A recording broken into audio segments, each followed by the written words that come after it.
MSI versus PartinG final that we saw in EPT all those weeks ago? No, that's the world champion. But it looks like a very similar opening here. Yeah, so this is going to be a 3-hatch before pool, I believe, with a hatch blocking the natural of PartinG. Might cancel it and build an Evo chamber, just wants to disrupt PartinG's build order. At the same time, of course, this serves a double purpose. He's also checked that there's no forge. And that's so important when you're up against PartinG. You need to know if there is a forge or a cyber core. So I wouldn't be surprised to see Dark cancel, check what buildings just got put down, and then respond.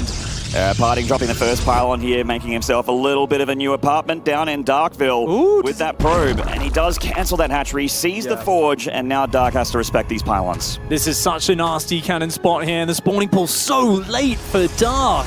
It's just gone down, and the cannons are already starting. This is going to be a really hard position, but PartinG actually let every single pylon finish. I guess it's because the forge was so late. He needs another probe. There we go. Okay, it's not too far behind. The second probe does arrive to continue that cannon rush. Cybernetics core is finished. And look at that, getting the Robo down as far back from the high ground so that Ravagers and Spine Crawlers can't focus it down. Yeah, it's not, I mean, it's obviously an extremely aggressive build, but it's not in the main of Dark. He has a little bit of room to breathe, but it's going to be all about denying that high ground vision for the Zerg. He comes in with a drone again, which I love here from Dark, which, you know, not only can he have a scout off and see what's happening in the natural of Protoss, but he can also potentially get a hatchery in the main as well, which, once again, to bring up Bly, has been something we've seen as a counterplay. The Roach Warrens just started, Maynard. I think we're going to have Ravagers hitting the field at the same point that there's an Immortal out. This looks really bad for Dark, honestly. I mean, I was talking about how this is the bedrock of PartinG's style. It's what every Zerg player has to come in with a plan for. We're going to have to see. Dark must have this mapped out, but I'm not quite sure how he's going to defend that. Roach Warren still not finished. The first Immortal starting up a probe here, tracking the drone. PartinG, he has just played so many games with this recently. He's dealt with Zergs who are trying all sorts of ways of counteracting it. And look at that, with the Immortal already halfway done. Shield batteries on the high ground inside your own main base. What do you possibly do against this as Dark? Oh man, he's trying to DPS down one of these cannons. Looks like he's going to get that one down at the bottom of the ramp, but he lost a little bit there. I mean, obviously the natural going down is a big deal. Dark cannot take any more damage from this. And unfortunately, it just doesn't look at third Immortal because there are Ravagers coming from both sides. Dark feels like he's starting to get a handle of this. These three Immortals, they've done a lot of damage. They are still looking very good, but with no probe over here, that creep being so annoying, he isn't able to do that endless shield battery healing, which is normally the secret to this flowing out of control. The drone's now being pulled off the line. One last desperate pull to try and break this position. PartinG, 4 Immortals on the low ground. Now that Robo, I mean, it's going to get depowered in a moment here. It is depowered. It's gone. It's lost all of its juice. There goes that last pylon, that last bit of static defense. And all PartinG has is these 4 Immortals, a Prism and a Dream, as he doesn't have a whole lot back home. He just started his natural Nexus a few seconds ago. Just keep the Immortals alive and pull back. I mean, if he gets 2 base up versus 1, if he keeps these Immortals alive, that's great. Ooh, the hot pickups are good, but it's not going to be enough, I don't think. Oh man, PartinG, you wizard. How did you keep them all alive? Oh my god, he cast level 3 Immortal protection right there, and it was good. Nothing Dark can do about that when he controls that good. He's almost picked off 1. PartinG still keeping all the Immortals alive. Oh my god. Juggling like a Cirque du Soleil fiend over here. He finally loses 1, and he is going to start losing them eventually. There's only so much space in that Prism. He's going to leave with 2 very damaged Immortals, but he definitely traded as well as he possibly could have there. For anyone out there who is still doubting PartinG's skill, I mean, just look at that engagement. To have that, I mean, the temerity to go back in as well with 4 red hit point Immortals was just absolutely insane. This man, I mean, he always plays on a razor's edge. He's all about being in his opponent's face and applying pressure, and now he's built a massive advantage for himself in this game. 2 Nexi pumping out probes, going up to 4 gateways, a +1 attack upgrade on the way. I mean, it couldn't be a more perfect setup here for PartinG. Yeah, he's in a really good spot. His 2 bases are kicking in. The natural Zerg not even up yet, and you never want to be, as a Zerg, on as many bases as your Protoss opponent. You want to be ahead there. So PartinG with a definite advantage in this game, and he's going to start switching gears. We've got +1 on the way, which is going to not only help the Immortals that survive, but also these gateway units, which he's switching into as Warp Gate gets closer and closer to done. Yeah, these Immortals going to continue to be a nuisance here. Not that many Queens out. Of course, the Prism, you can see being very careful, moving to the left-hand side. The Immortals there taking out a drone, a couple of Zerglings. Nice damage. Ooh, Prism pressed up against the edge of the map, but PartinG, I don't know why I would ever even, for a split second, doubt his Prism control. We've just been seeing it this game alone. And all these weeks on those online tournaments that PartinG's been getting into the finals and winning. Stalkers warping in. Just unupgraded Stalkers. +1 on the way. That tells us one thing. PartinG wants to kill his opponent. He wants to knock Dark out of this game. No sentries, no third base, no Twilight Council. These are sure signs of aggression. It's just going to be the best straight-up damage units that he can get. Immortals, a few Stalkers, a couple sentries. He's just going to keep warping it off those gateways and not let Dark get a third base. At the very least, taking out Dark's third, but he's also going to press in and look for the kill as well. Yeah, these sentries are going to be very annoying. He's got a couple Ravages here, which means a couple broken force fields, but there are a handful of force fields available here to PartinG, certainly more than 2. And just having a Roach army against something like this, he doesn't have any Zerglings. Link speed, I think, might have just finished. Up come these Stalkers. Bile zoning back PartinG. He still has that Prism to reinforce as well, right in the face of his opponent. The Ravager Cocoon did not work. Nice force fields from PartinG, getting another Ravager pick off there. Seeing the Spinecrawler finish, I think it might be time to pull back. Does take down the Spinecrawler very quickly with the focus fire. PartinG coming forward, and these Immortals, they're still dishing out so much damage, but 2 more Spines finishing on the north side. We are seeing those Stalkers come in, more Zealots come in, those cheap units ready to buffer the damage. These +1 Immortals, though, Pig, they are shredding these Queens and shredding the Spinecrawlers. One of the Immortals goes down, a little bit sloppy on that micro from PartinG, but he feels like he potentially has this here as these Stalkers are doing so many damage, so much damage here to these Roaches, and these Ravagers getting pushed way back. Another force field from the Protoss. He's out of force fields now. Does he have enough to break Dark's back? It looks a little close here. It's a lovely hold by Dark, but he's lost workers in the middle of this. He's down to just 26 drones, and it looks like now with the Link speed, if he can catch all these Stalkers, that would be very nice. There's not much of a follow-up just yet for PartinG, trying to micro with that Prism, but these Zerglings, such a nuisance. And there we go, holds on, 6 Stalkers alive, warps in another 4. PartinG wants to maintain position on this map. He knows as long as he's in his opponent's face, Dark is not going to be able to move out and drone that third base. 28 workers, this is just such a desperate situation for the Zerg. I don't even think there's a lair here, it's just Ravagers and Zerglings.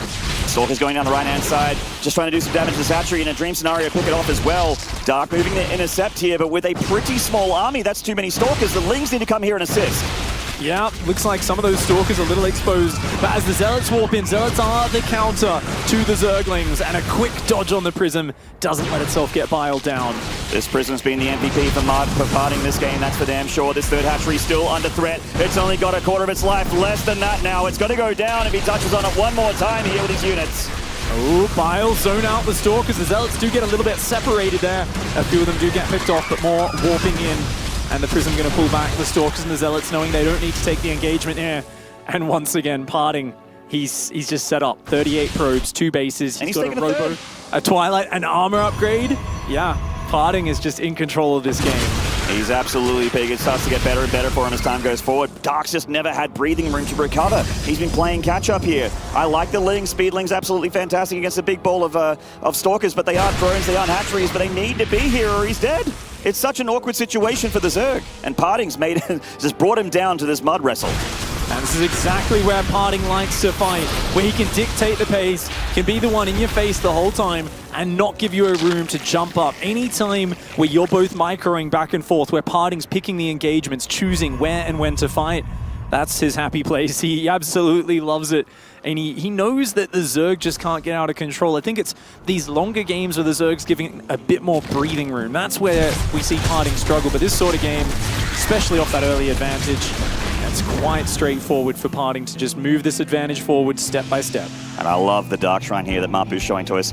Not only do you have the Cloak Boys out, which if you don't have detection, you can just die, but even if you do, Archons are a fantastic addition to PartinG's armies. It really, you know, when you're on lair tech, you got Roach Ravager Ling, it is so hard to actually deal with even 3 or 4 or even just 2 Archons with all these Stalkers and Zealots around them. Yeah, Force Field's a big threat there. Those 2 Zealots coming back into the main base, forcing the workers back. The Ravagers and Lings coming forward desperately. PartinG says, are you sure, mate? Are you sure you can take this fight?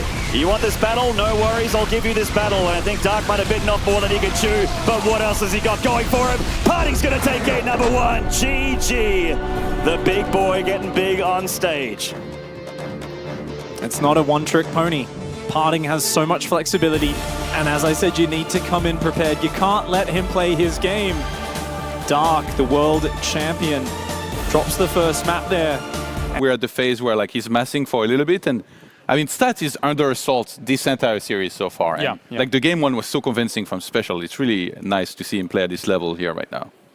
All right. Well, thank you very much, gentlemen, for those updates, of course. We, throughout the days, are going to be showing you all of the games going on, if we can, of course. And there are also other streams actually showing some of those games as well. So make sure to check out those.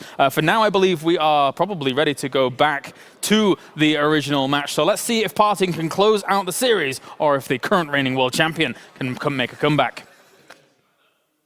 Welcome back, StarCraft fans. PartinG just making sure everything was good there, and good to have a bit of a rundown on what is happening. If you guys want to watch those games live, they will be on the B and C stream, which are promoted by ESL. They're on the Twitter accounts. If you're on Twitter and if you're on Team Liquid, check out that events page. It'll show you all the streams, everything you could possibly need right there. And this man now is under pressure. Down one game here. Of course, it's a round-robin group stage for those of you not familiar with the format. You get 5 matches no matter what. But you want to start off strong. If you do end up losing your first 2 matches, it becomes very, very hard to kind of start to climb your way back. Of course, first match of the day, we are seeing the Protoss player leading 1-0. Let's get into it and start game number 2. In the top left here, he's down in the series, but he's still the champ. It is Dark.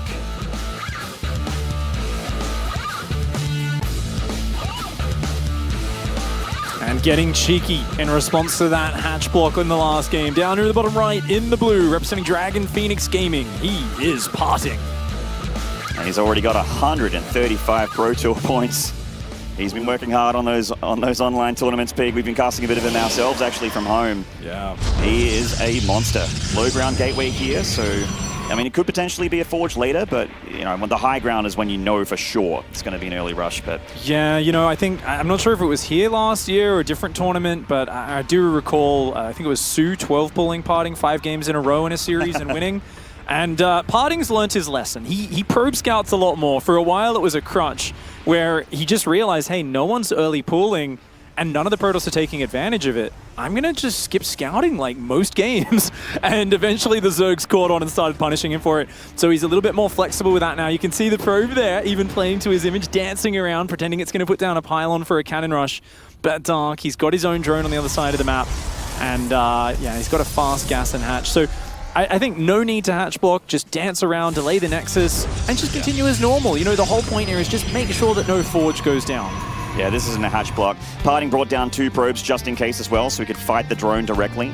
And just keeping it alive for scouting. I think early game scouting, most Zergs will not want to pull off that early drone to go look at what the Protoss is up to. They'll just rely on Overlords and that sort of thing to get what they need, and then Lings later. But PartinG is the kind of nerd that you probably should scout early, even though you lose that 1 drone mining and every edge matters. I'm so happy to see Dark make that decision. It's a decision I think a less mature pro might shy away from. They might say, no, all of my practice in this matchup is without a drone scout. But I think Dark going into this just started doing a lot more practice with a drone scout, worked in, he knew he would be facing PartinG in this group. And if you don't drone scout against PartinG, I think you're just crazy. I think it's such a necessary, you know, pay a little bit of money and take out a large percentage of what makes PartinG scary in this matchup. If you drone scout it straight away, he's not going to be able to pull that off. You're going to be able to pull workers, block it, stop it getting up. And I think anytime in StarCraft you can take away one of your opponent's best builds, their most powerful abilities, their real game-winning strats, that's something you should always go for. As soon as the drone goes down there, PartinG drops the Twilight Council. He's not really a Stargate boy, he's more of a Twilight Robo boy, so we're expecting that here from the Protoss. Sending his first adept across the map to see what's happening in Darkville. Everything pretty stock standard from the Zerg as well. He's got an early creep shimmer out from that first Queen. Don't think there's been an inject just yet. Was there a Stalker out? There is a Stalker. Okay, yeah, there is a Stalker in the wall. Okay. So yeah, we're expecting the 2 or probably 3 gate DT build where he's going to warp in DTs at about 4 minutes 20, I think. Actually, no Robo yet. Yeah. So, ooh, this is great. We haven't seen him doing this too much in the big qualifiers and whatnot lately. Just straight into a super fast DT shrine. Ooh, PartinG mixing it up. Spicy. I like it. So this is the kind of stuff that you need to beat a player as good as Dark. Oh, nearly got the drone, but not quite there. Good save from Dark. I guess he's just going to run DTs across the map from his natural. Yeah, I think so. And he's also going to get a very quick third up with this. Using the DT's defensive power as well. Okay, fascinating. This is a real unique variation. I always like to see these sort of build orders and how they line up with everything. Nice Adepts guarding the third base. DT Shrine on the way. Still no Robo whatsoever. PartinG just hitting non-stop probe production. I have actually never seen something like this at this level where you just don't get the Robo whatsoever. So DT's been made back at home. Obviously access to Archons, but that's, you know what? Dark's going to look here. He's going to see this third Nexus and go, oh, you know, I'm safe. I don't need to have detection back at home. I'll be all right. Indeed. I mean, they're gonna hit reasonably fast anyway. I mean, it's not going to be the fastest, of course, having to walk across the map. But as the DT Shrine finishes, we do see the Robo starting up, and most importantly, the non-stop probe production. Right? I really feel like with this build order, it's not about PartinG getting in Dark's face. It's about him powering his own economy super hard, and then hopefully getting Dark to over-respond to it. Dark making a bunch of roaches right now. He knows that something is afoot. He's seen absolutely nothing from PartinG. No Adept pressure. No Prism. Wait, no, is there no lair? Is he actually just going to commit to a Roachling into DTs? Oh my god. This is the worst possible build order Dark could pick. That is actually a build order loss here from Dark, potentially. As the DTs just walk straight in. I didn't even realize there was no lair here, Pig. No spawns. Oh my god. Nothing. There's nothing. The DT's already on those fresh spore attempts from Dark as well. He's starting to pull damage. Dark trying to go for a big attack across the map, but he has to also mitigate damage back at home. And he's got DTs on the defense. There's nothing that he can do about these DTs. He's eventually going to lose everything. All PartinG needs to do is just wall in. Beautiful Cybercore block to fully wall in. Unfortunately, that one DT hitting the Extractor does miss out on a few hits, but he's already done massive damage to a Zerg player that is all-inning into Dark Templar, and he's not even able to take out the third Nexus. This is an absolute disaster for Dark. I'm not sure what he thought he was playing against here. It feels almost like he thought he was going up against one of these kind of fast Robo pushes or something like that. I mean, he saw the fast third, and I guess that was the plan. PartinG just said, hey, you're going to see a fast third, you're going to attack, you're not going to be ready for DTs. Certainly was not ready, Pig. That is for damn sure. There's no argument there. The DTs are still doing damage, by the way. Where's that Overseer at? I mean, he just has to rely on spores. Oh, just starts the lair now. Some good control from Dark with the link blocks and whatnot, but obviously the damage is catastrophic. There's no really other way to say it. Look at that damage. Oh, the trades. Ooh, that is just a massive start for PartinG. 57 probes to 44 drones. He's going into Blink. And you know what? I am critical sometimes of just how much Blink play there is in the Korean PvZ meta. I think in this scenario, it's a no-brainer. Stalkers, they're the most flexible, well-rounded unit that Protoss have in their arsenal. A good Ling Run by comes in, a little slow on the probe pull. 4 workers do go down, but a trap gets a bunch of those Zerglings caught. Yeah, it punishes Dark by getting a few of those lings. 4 probes is nice, but he's got a lot more to go where that came from. PartinG still very close to, in fact, just as I say that, over 60 workers again with Dark playing catch-up. Slowly starting to get his economy looking a little bit more like what he wants, but he's not making a big swell of roaches, which is going to be a problem when those Stalkers with +1 attack and Blink go across the map. He just saw 8 sentries on PartinG's side of the map. I mean, you see 8 sentries, you've got to be making roaches and Ravagers. I really wish Dark had stopped at about 55 drones here, but I think he's just a little bit too slow on the unit production. He's got great creep spread. He's starting to make Ravagers. He's going to hit his supply block, though, and Overlord goes down. Another Overlord goes down. And now that means more lava being put into Overlords, which means less lava being put into units. And PartinG is going to be knocking on that front door, Pig, very shortly with a ton of force fields and a lot of Stalkers with +1. Oh, even an Archon for anti-Zergling power there. Oh, no. If that Archon just keeps getting ferried to the back by the Prism, as long as it doesn't go down early, that Archon will just negate almost all of the Zergling's utility here. PartinG just zoning here. Dark trying to get us around. That's the dream engagement for him if he could possibly win this fight. That's going to be the way he does it. He's bringing in links on the back, picking up the Stalker, attempting to at least as it goes back amongst the pack. Blink's going to be off cooldown again in a second here as PartinG falls back into a tight little corner with the Archon shielding that north side. He is taking out so many drones already. Anytime those drones get pulled, they are getting grinded to paste here by the Protoss. The splash damage of the Archon was massive. The Stalker's just in their sheer number. He blinks on his face and says, get out of this game. PartinG is back. GG. Some new champion you got, huh? Says PartinG. Damn. That expression on his face there, I think. He's like, man, I didn't think it would go that well. No detection, really? People told me this player was good. Maybe I should call my manager. I hear they picked him up.